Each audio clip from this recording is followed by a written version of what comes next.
$250 million in rookie jersey sales for Shedeur Sanders, which means he's going to commission $14 million. He only made $4.6 million from his rookie contract. So he's already made more than most second, third, whatever rounders. This is a sign for anybody out there that feels like they've been done wrong.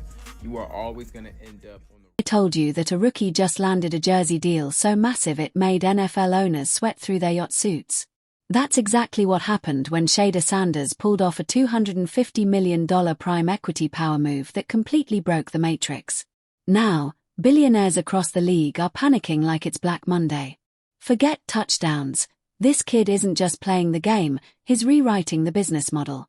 The real question is the NFL ready for a quarterback who negotiates like a Fortune 500 CEO?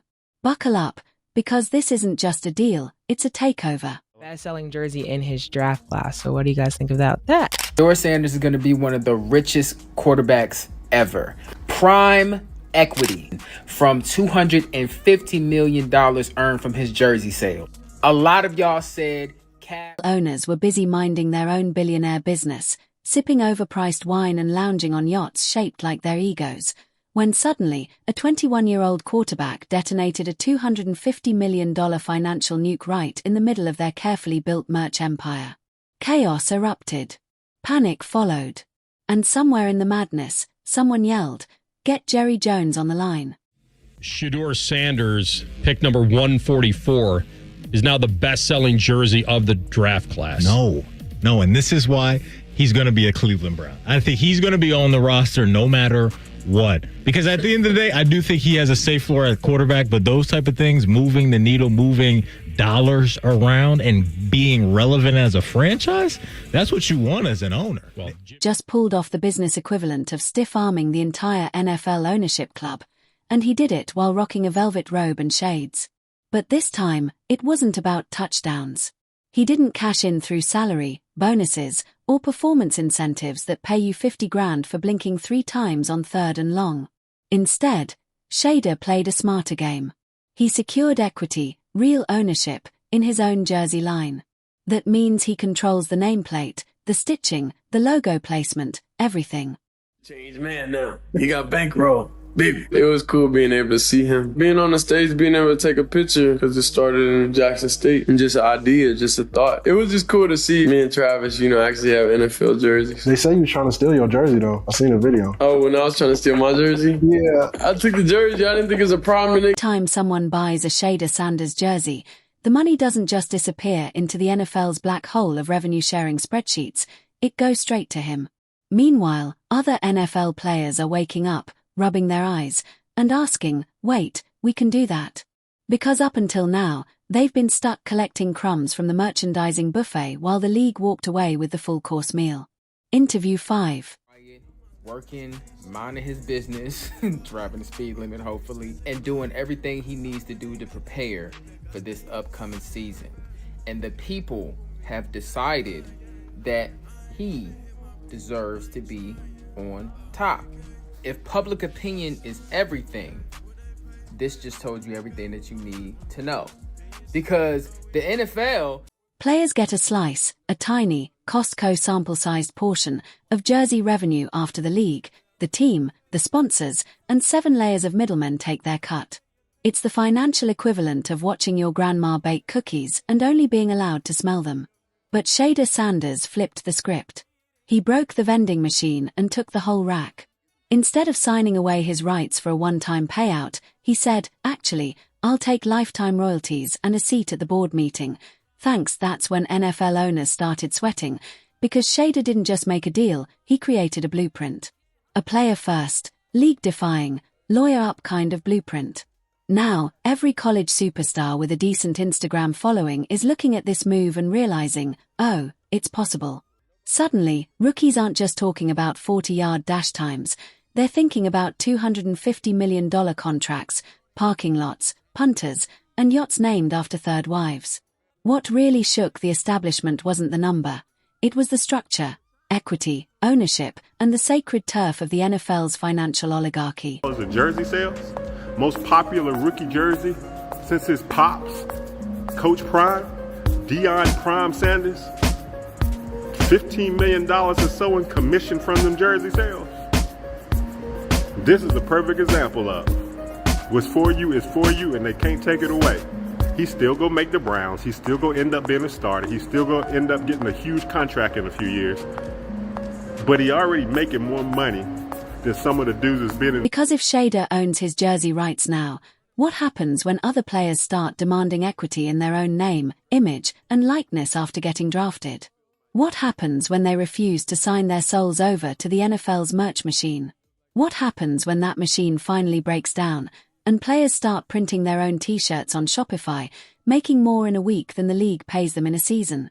And make no mistake, the owners noticed the name behind this revolution.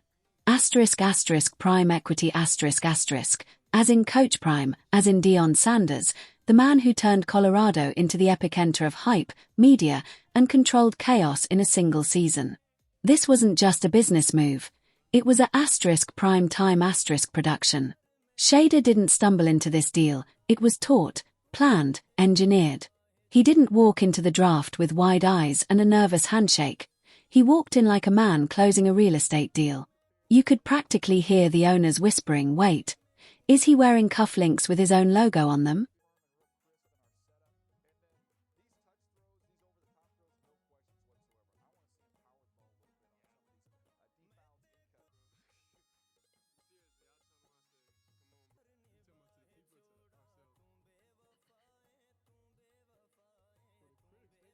New clause for NFL contracts called the prime equity, and in this clause he gets a percentage of everything that the Browns make off of his image and his likeness. This includes a certain amount when it comes to jerseys, merchandise. He also owns all of his content, so whether that's digital, whether that is streaming media, whatever it is, docu-series, social media, he owns it. This is legendary, and the fact that it's Veteran players are staring in disbelief.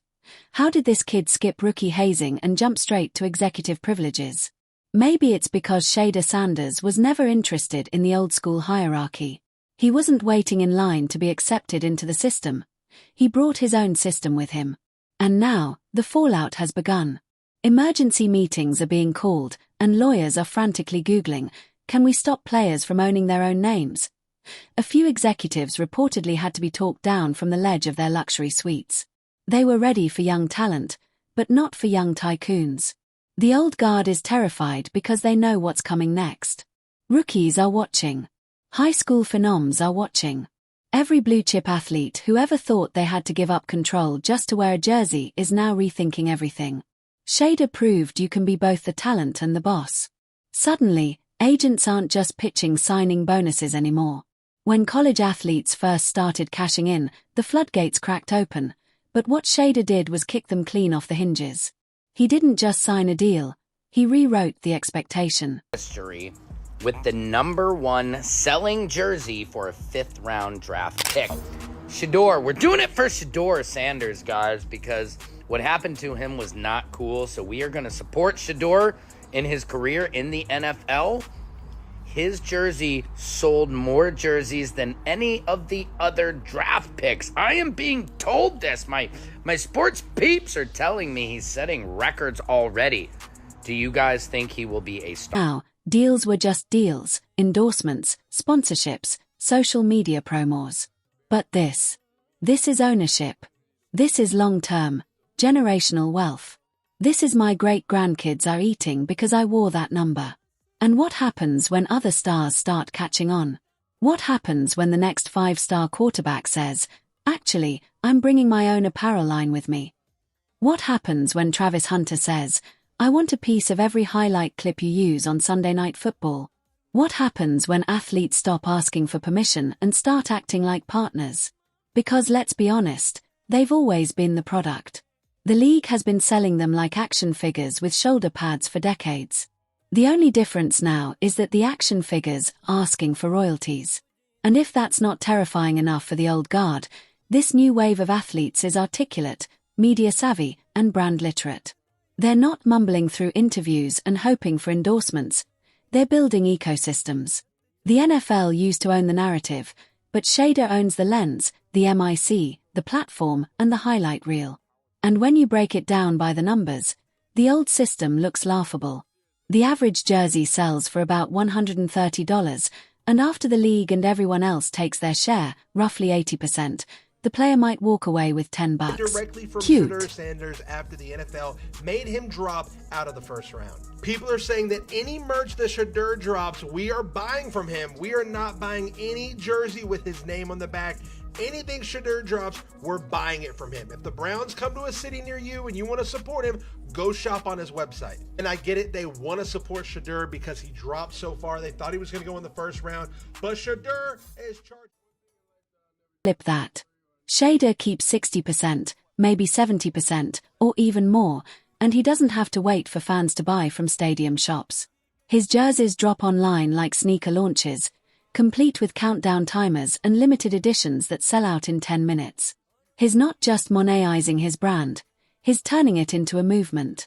Meanwhile, the owners are watching helplessly as their long-standing merch monopoly crumbles into a free market with no barriers to entry. Their only hope now is to convince the next generation of athletes that Shedeur is an exception, a fluke, that this model won't work for everyone. But it's already working. Young players are waking up. They're building brands at 16, signing nil deals at 17, launching podcasts at 18. By the time they reach the draft, they don't need the league to make them, they've already made themselves.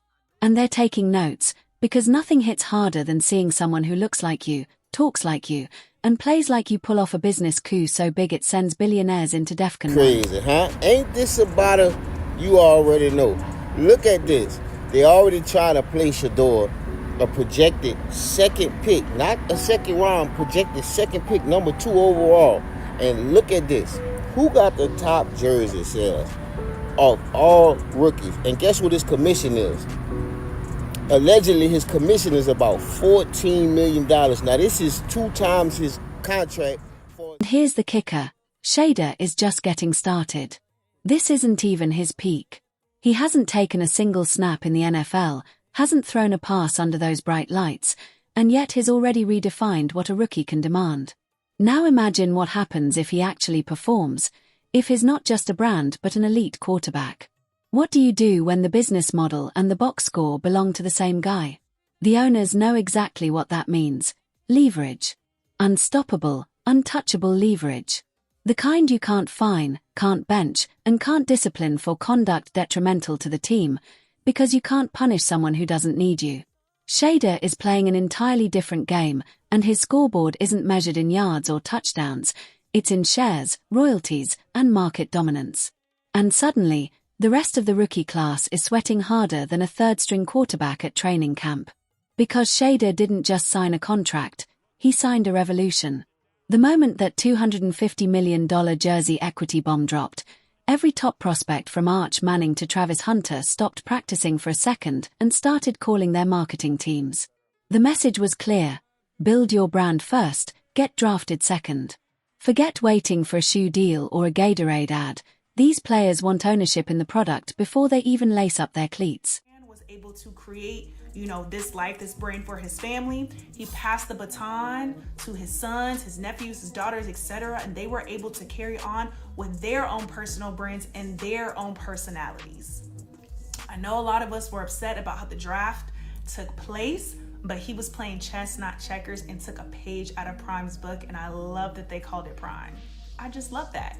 And again, this is not going to be the first time that we see this. More and more athletes that come up off of money, off NFL, that continue to build off NIL, that continue to build brands in college are going to be asking for these types of percentages. This is literally.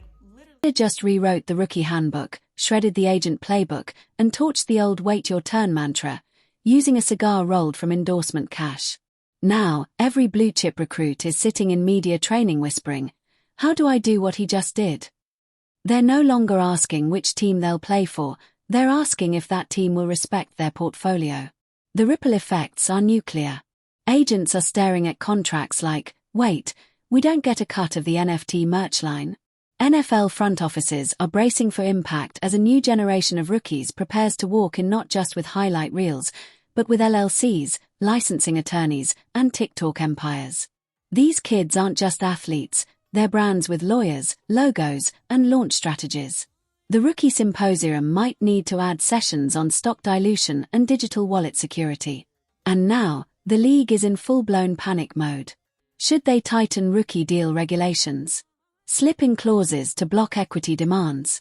Force new players into cookie-cutter licensing deals like it's 2007? Good luck with that.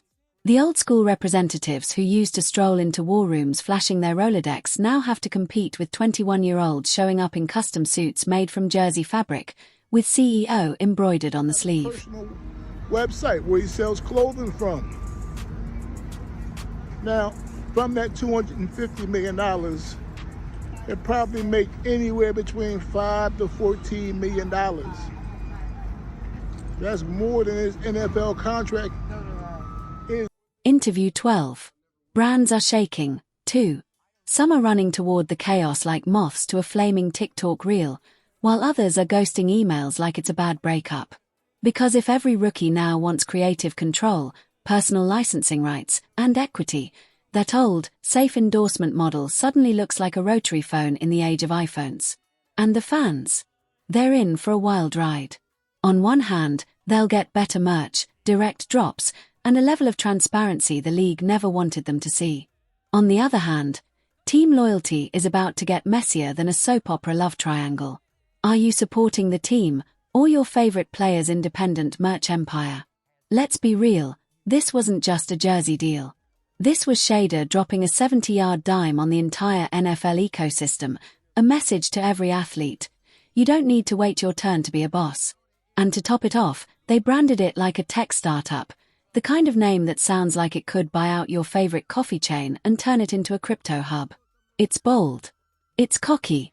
And now, the NFL has a choice: evolve or get steamrolled. Because Shader just proved that waiting for the league to hand you a piece of the pie is over. This new generation is showing up with their own ovens, recipes, and distribution channels, and they're not just taking a slice, they're taking equity. Good luck, owners. The era of the athlete entrepreneur has officially begun, and Shader Sanders is already running the 2-minute drill on your business model. And guess what? He's not punting.